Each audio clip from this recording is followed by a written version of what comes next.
Turbo എന്ന സിനിമയ്ക്ക് ശേഷം മമ്മൂക്ക നായകനെത്തിയ പുതിയ ചിത്രമാണ് Dominic and the ladies boys. ഇതിലെ ടൈറ്റിൽ ക്യാരക്ടറായിട്ട് ഡൊമിനിക് എന്ന് പറഞ്ഞ ക്യാരക്ടർ ചെയ്തിരിക്കുന്നത് മമ്മൂക്ക തന്നെയാണ്.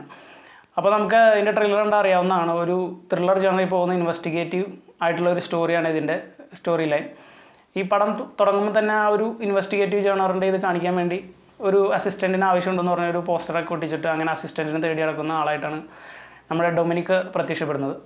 അപ്പോൾ അങ്ങനെ അസിസ്റ്റൻ്റായിട്ട് പുള്ളിക്കാരൻ തിരഞ്ഞെടുക്കുന്ന ആളാണ് നമ്മുടെ ഗോകുൽ സുരേഷ്.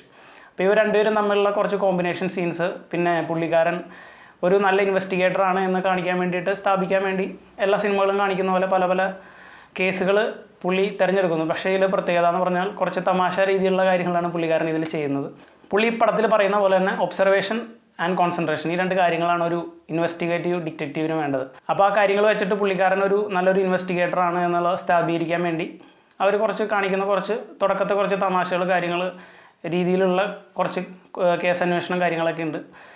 അങ്ങനെ പോകുന്ന ടൈമിലാണ് ഒരു മെയിനായിട്ടുള്ള പ്ലോട്ട് ഇതിലേക്ക് വരുന്നത്. പാച്ചും അത്ഭുതങ്ങളൊക്കെ എന്ന സിനിമയിൽ വിനീതിൻ്റെ അമ്മയായിട്ട് അഭിനയിച്ചിരിക്കുന്ന വിജി വെങ്കടേഷ് എന്ന് പറഞ്ഞ പുള്ളിക്കാരിക്ക് ഒരു പേഴ്സ് കിട്ടുന്നു. ആ പേഴ്സിനെ ചുറ്റിപ്പറ്റി പിന്നീട് നടക്കുന്ന കാര്യങ്ങളാണ് കഥയിൽ മുന്നോട്ട് കൊണ്ടുപോകുന്നത്.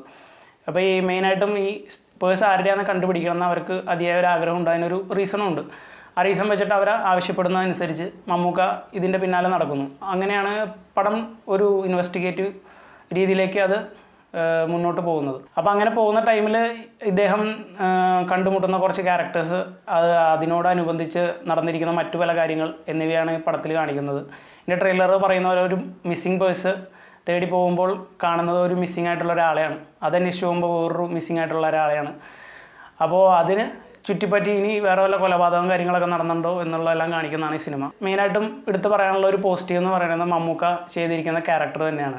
ഒരു സ്റ്റാർഡം എന്നൊരു പദവി കൊടുക്കാതെ സിമ്പിളായിട്ടുള്ള ഒരു രീതിയിലുള്ള ഒരാളായിട്ടാണ് മമ്മൂക്കയിൽ ചിത്രീകരിച്ചിരിക്കുന്നത്. അതൊരു മെയിൻ പോസിറ്റീവാണ്. ഗൗതം വാസുദേവനോ പറഞ്ഞ പോലെ സിമ്പിളായിട്ടുള്ള ഒരു രീതിയിലാണ് മമ്മൂക്ക ഇതിൽ ചെയ്തിരിക്കുന്നത്. അത് കുറച്ച് നാച്ചുറലി കണക്റ്റിംഗ് ആയിട്ടുള്ളൊരു ക്യാരക്ടറാണ്.